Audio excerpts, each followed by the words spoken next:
Hello everyone, मेरा नाम है Abhishek Mani Tripathi. Welcome to Learnify. तो जैसे कि आप लोग जानते हैं कि टर्म 1 के एग्जाम खत्म हो चुके हैं और टर्म 2 के एग्जाम आने में कुछ ही दिन बचे हुए हैं। इनफैक्ट अगर बोला जाए तो सिर्फ 1 महीने से भी कम टाइम बचा हुआ है। तो इस लास्ट मिनट में आपको सिर्फ एक रिवीजन क्लास चाहिए जहां पे आप अपने पढ़े हुए सारे टॉपिक्स को इजीली कवर अप कर सकें और आपका जो एग्जाम है वो बहुत ही अच्छे से हो पाए। ठीक है, तो ये वीडियो उन सभी लोग के लिए है जिन लोगों ने ऑलरेडी पढ़ाई कर चुके हैं या फिर अभी किसी कारणवश अभी पढ़ाई स्टार्ट नहीं कर पाए हैं। तो आपको जितने भी मैं आपको टॉपिक पढ़ा रहा हूं सिर्फ इन्हीं टॉपिक को आपको 1 बाय 1 देखना है और आपको यही टॉपिक्स जो होंगे वो आपको सीधे आपके बोर्ड्स में मिल जाएंगे। ठीक है, ये सारे जो टॉपिक्स हैं ये आपके प्रीवियस ईयर क्वेश्चंस को एनालाइज करके बनाए गए हैं। तो आपको यहाँ पे कोई भी एक्स्ट्रा टॉपिक जो आपको आने वाले नहीं है वो नहीं आएंगे। जितने आपके बोर्ड एग्जामिनेशंस के पॉइंट ऑफ व्यू से इंपॉर्टेंट टॉपिक हैं और ऑलरेडी प्रीवियस से आए हुए हैं उन्हीं टॉपिक को हम लोग डिस्कस करेंगे। ठीक है, तो जैसे कि आज हम लोग इस पहले वीडियो में जो आपका लेक्चर नंबर 1 है यहां पे हम लोग आज डिस्कस करने वाले हैं रिफ्रैक्शन, साथ साथ रिफ्रैक्टिव इंडेक्स और साथ साथ इससे इंपॉर्टेंट टर्म आपका रियल और अपैरेंट डेप्थ। तो हम लोग यहां पर स्टार्ट करते हैं अपना पहला टॉपिक जो है आपका रिफ्रैक्शन। ठीक है, तो स्टार्ट करते हैं रिफ्रैक्शन से। तो यहां पे आपको सिर्फ ये जानना है कि रिफ्रैक्शन एक्चुअल में होता क्या है।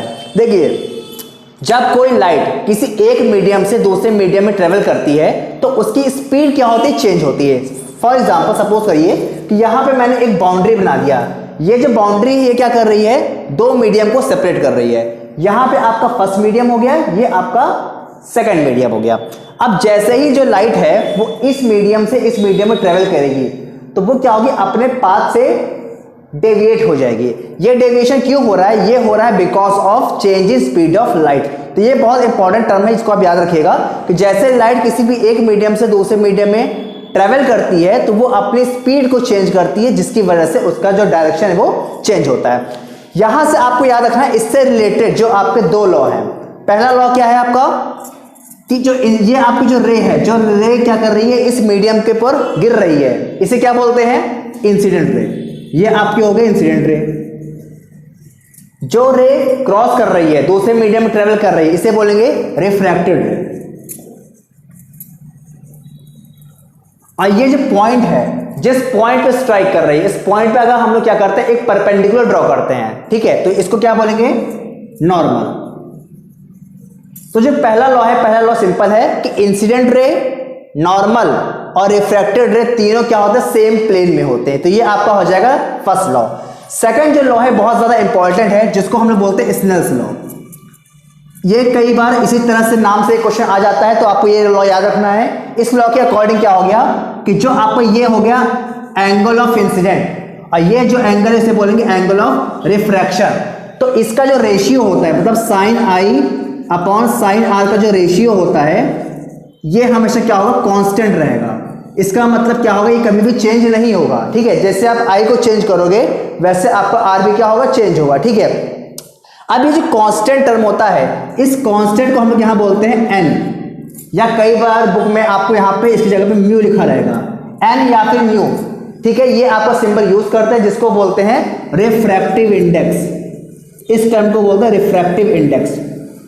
तो जैसे कि आपने समझ लिया स्नेल्स लॉ से ही आपका रिफ्रैक्टिव इंडेक्स डिफाइन होता है। बट रिफ्रैक्टिव इंडेक्स होता क्या है, तो इस रिफ्रैक्टिव इंडेक्स को अब मैं आपको एक्सप्लेन कर रहा हूं। तो आप देख लीजिए, ये आपका जो क्वेश्चन है वो आपका शॉर्ट में आता है तो आपको अच्छे से याद रखना है। ठीक है, तो रिफ्रैक्टिव इंडेक्स सिंपली इसको डिफाइन करना तो आप याद रखिएगा, optical density of medium. Optical density of medium, इसका मतलब ये हुआ, ऑप्टिकल डेंसिटी का मतलब होता है कि कोई भी जो मीडियम होता है वो लाइट को कितना बेंड करता है, इसको हम लोग बोलते हैं ऑप्टिकल डेंसिटी ऑफ मीडियम। ठीक है, तो इस तरह से आप रिफ्रैक्टिव इंडेक्स को डिफाइन कर सकते हैं। Refractive index is defined as the optical density of a medium. Okay, ये आपकी मीडियम प्रॉपर्टी होती है। इसका मतलब हवा के लिए इसकी वैल्यू क्या होगी, 1, ग्लास के लिए 1.33 और सॉरी वाटर के लिए 1.33 और ग्लास के लिए 1.51। तो डिफरेंट मीडियम्स की रिफ्रैक्टिव इंडेक्स डिफरेंट होगा।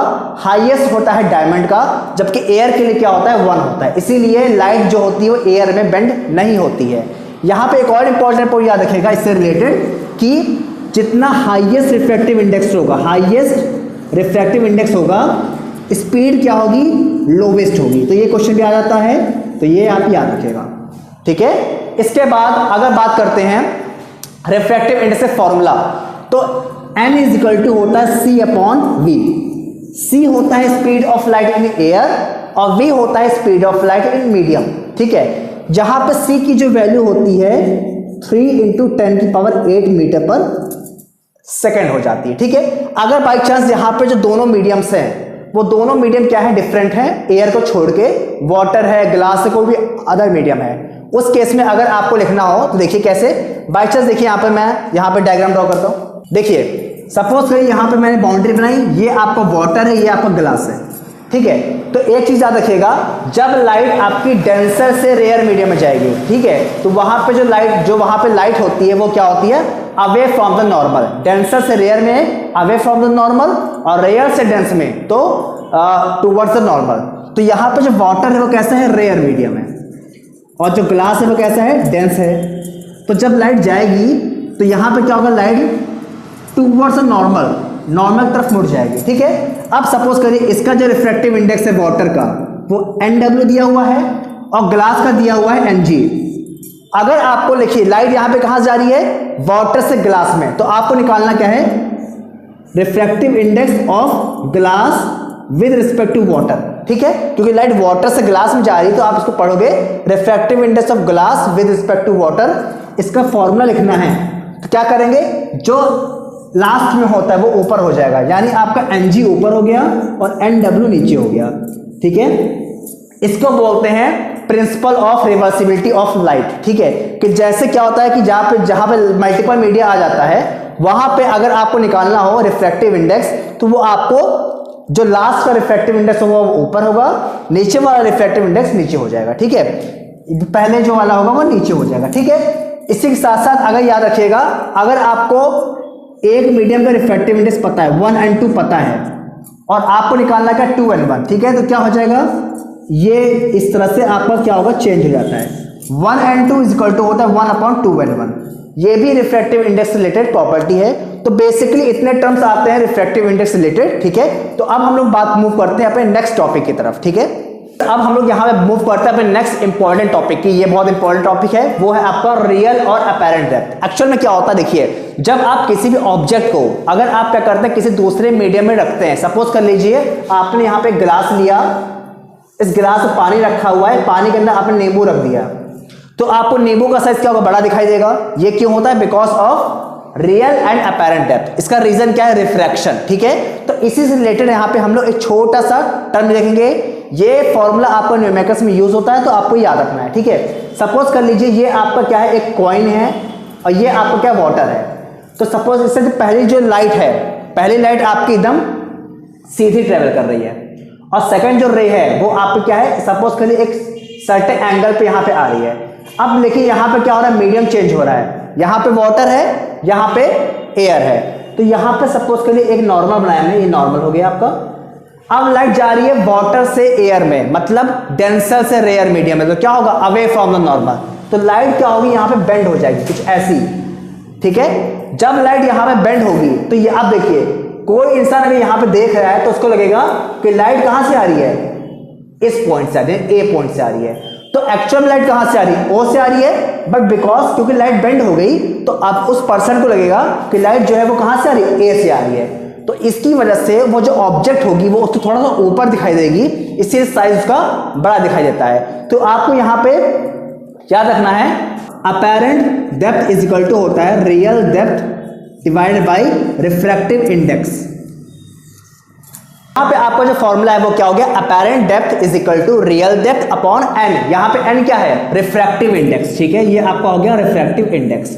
तो इसका यूज करके आप क्या कर सकते हैं, अपैरेंट डेप्थ को निकाल सकते हैं। साथ साथ यहाँ पे एक दूसरा टर्म आता है, उसे बोलते हैं शिफ्ट। क्या बोलते हैं, शिफ्ट।